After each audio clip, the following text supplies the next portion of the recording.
Hop là.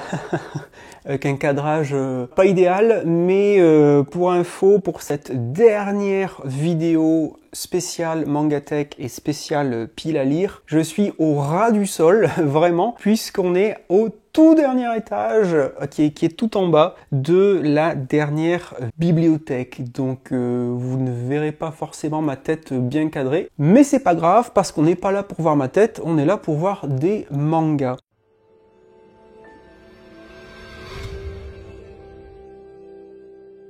Alors ici nous avons quelque chose d'assez particulier puisqu'il s'agit de Slum Wolf de Tadao Tsuge. Alors vous vous dites peut-être, mais Kezako, qu'est-ce que c'est que ce bouquin? Eh bien en fait c'est un Gekiga dans sa version anglaise, en tout cas anglophone. Tadao Tsuge, c'est le frère de l'autre Tsuge que vous connaissez bien, donc auteur de Gekiga, donc Yoshiharu Tsuge bien sûr. Et pour la petite histoire, à ce jour, les livres de son frère n'existent pas en français, bien que il y a quelques années de ça, j'avais eu un échange avec l'éditeur français Cornelius sur Twitter, il me semble, et il m'avait laissé entendre qu'il était prévu qu'il se mette à traduire et éditer les œuvres de Tadao Tsuge, ce qui serait une très très bonne nouvelle. Mais à l'époque, j'étais vraiment curieux de lire ce que le frère savait faire, et donc je m'étais procuré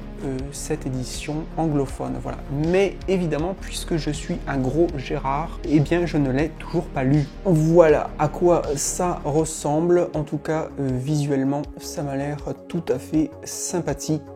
Slum Wolf est une sélection d'histoires qui datent des années 60 et 70. Ces histoires nous proposent un portrait d'un Japon assez sombre qui affiche notamment des bagarres de rue et des endroits malfamés. Là derrière, il y a le premier tome de Au cœur de Fukushima qui était paru chez Kana et que je crois que j'avais commencé à lire et puis je l'avais mis de côté. Alors c'est un manga documentaire, peut-être, on pourrait le qualifier ainsi, puisque ça dépeint le quotidien, le travail des ouvriers dans la centrale nucléaire de Fukushima. Donc c'est très très détaillé, c'est très riche d'informations comme vous pouvez le voir. Mais il faudra donc que je le relise. Je crois que c'est un manga en 3 tomes, mais je dis ça de tête. Ensuite, derrière, il y a Mirage d'été, qui est un one-shot chez le Lézard Noir, dans une très très jolie édition, avec une couverture cartonnée en dur. Et c'est de Kazu Yuzuki, qui est le même auteur que Des courges par milliers, que je vous ai montré dans une vidéo pâle précédente. Alors de mémoire, je crois que j'avais commencé à le lire il y a vraiment longtemps, au moment où j'avais acheté le livre, et puis je n'avais pas vraiment accroché, je n'arrivais pas à rentrer dedans, donc je l'avais mis de côté pour l'instant, ce qui explique le fait qu'il soit encore dans ma pile à lire. Eh bien il faudra donc que je m'y repenche à l'avenir. Ensuite, toujours chez le Lézard Noir, j'ai les 2 tomes, donc l'intégrale de Ryuko de Eldo Yoshimitsu, qui est un auteur-dessinateur que j'ai connu tout d'abord avec Gamma Draconis, qui est un manga à la fois européen et japonais que je vous avais présenté sur la chaîne il y a pas mal de temps de ça déjà. Et c'est vrai que j'avais été vraiment impressionné par le dessin de Eldo Yoshimitsu, donc dans la foulée j'avais acheté ce manga en 2 tomes. Mais je ne l'ai pas encore lu. Voilà, on a donc un dessin que je trouve quand même bien impressionnant, très vivant, qui joue beaucoup sur le contraste. C'est quelque chose qui était très très présent dans Gamma Draconis. Voilà, quand je parlais de contraste, je ne mens pas. Comme je ne l'ai pas lu, je ne peux pas vous dire de quoi ça parle. Je crois qu'il est question de tueuse à gages ou quelque chose comme ça, mais je dis ça vraiment de très très loin. Je me trompe peut-être complètement.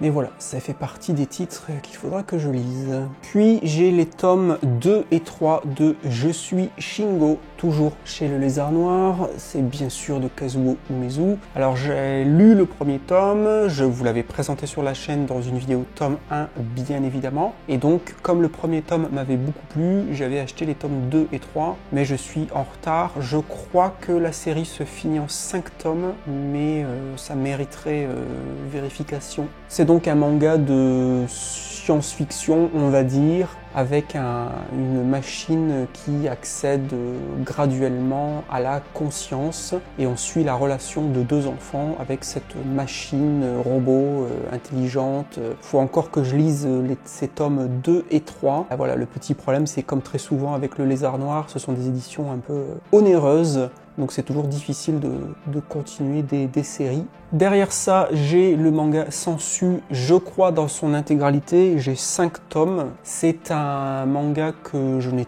toujours pas lu, je l'avais acheté pareil je crois en lot d'occasion, quelque chose comme ça. Et je l'avais acheté tout simplement parce que le synopsis me paraissait intriguant. Yoko s'est évaporée. Invisible, elle a cessé d'exister aux yeux de la société. Elle vit chez vous pendant votre absence, allant d'un appartement à un autre. Yoko est une sensu. Alors qu'elle se croit seule dans son cas, elle découvre un monde parallèle où la violence est omniprésente, car les sensus se disputent leur nid dans des guerres de territoire meurtrières.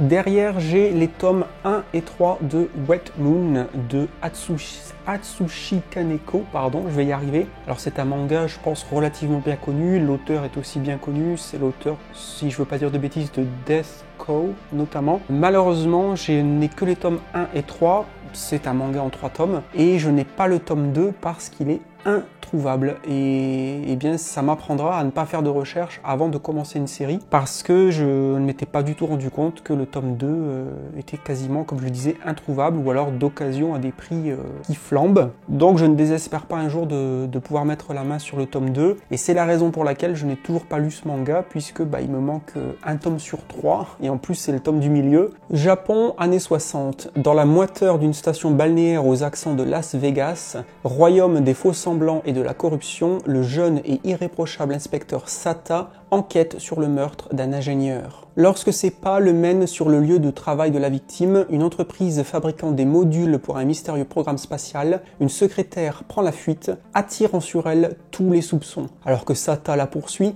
il perd subitement connaissance. Voilà, donc un début de synopsis intéressant, et comme je le disais, peut-être qu'un jour le tome 2, j'arriverai à mettre la main dessus. Eline, la chasseuse de bêtes, c'est un manga que je vous avais présenté dans une vidéo tome 1, et j'ai 4 tomes à ce jour, mais je n'ai pas continué la série pour l'instant. Tout simplement, j'ai plein de tomes en retard, et surtout, je ne pensais pas que la série serait aussi longue. Je ne sais même plus où ils en sont dans les tomes. Je crois qu'ils ont largement dépassé le tome 10, mais je dis ça de tête. Donc honnêtement, je ne sais pas si je continuerai cette série, mais en tout cas, le premier tome m'avait beaucoup plu. Il y avait une certaine ambiance un petit peu à la Nausicaa de la vallée du vent, mais je vous invite à aller voir la vidéo dédiée sur la chaîne pour plus d'informations. Apo Sims, j'ai les 3 premiers tomes dans ma palle, je les ai lus, mais ils sont toujours dans ma palle à ce jour parce que je ne sais pas encore si je continuerai cette série. J'avoue que j'ai été un petit peu déçu après un premier tome plutôt bien engageant, bien prometteur.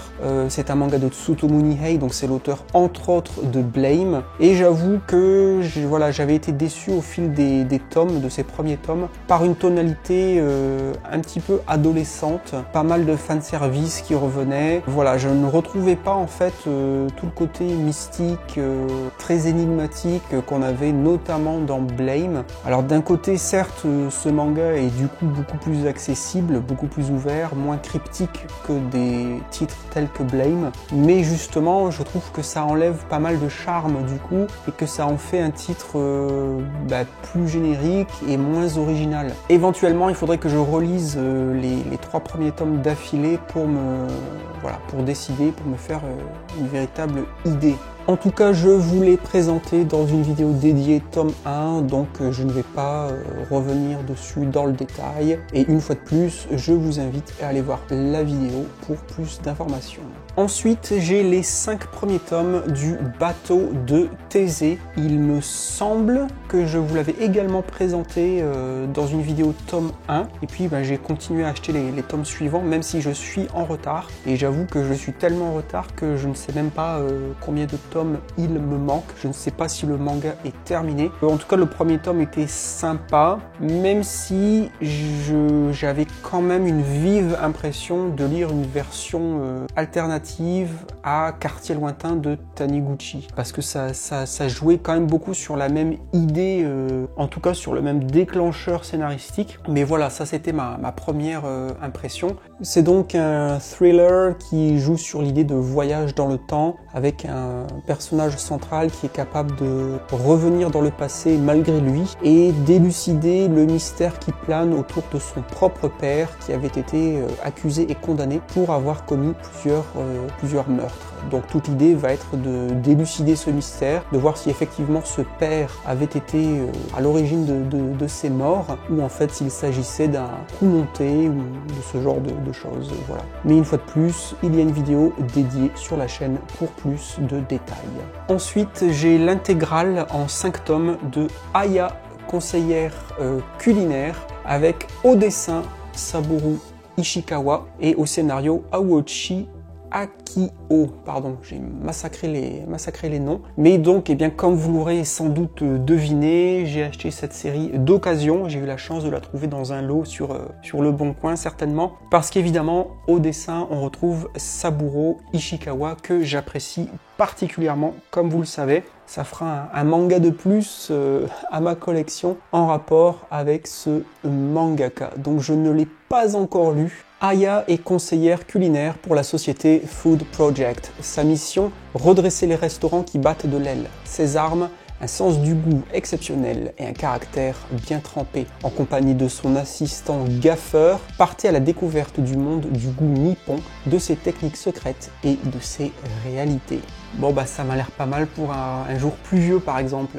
Et enfin, derrière, on a le premier tome de Trèfle, qui est un manga de Clamp. Ça vient juste de sortir, c'est une réédition si je ne me trompe pas. Et je l'ai reçu, il m'a été envoyé de la part de l'éditeur très gentiment. Donc c'est très récent, je l'ai reçu il y a une semaine ou deux, quelque chose comme ça, du coup je ne l'ai pas encore lu. Kazuhiko, un ancien officier des services secrets, est chargé par le général Ku d'escorter une étrange jeune fille, Su, jusqu'à un lieu secret. Mais l'armée de Hazlitt convoite cet enfant qui semble détenir des secrets d'État primordiaux.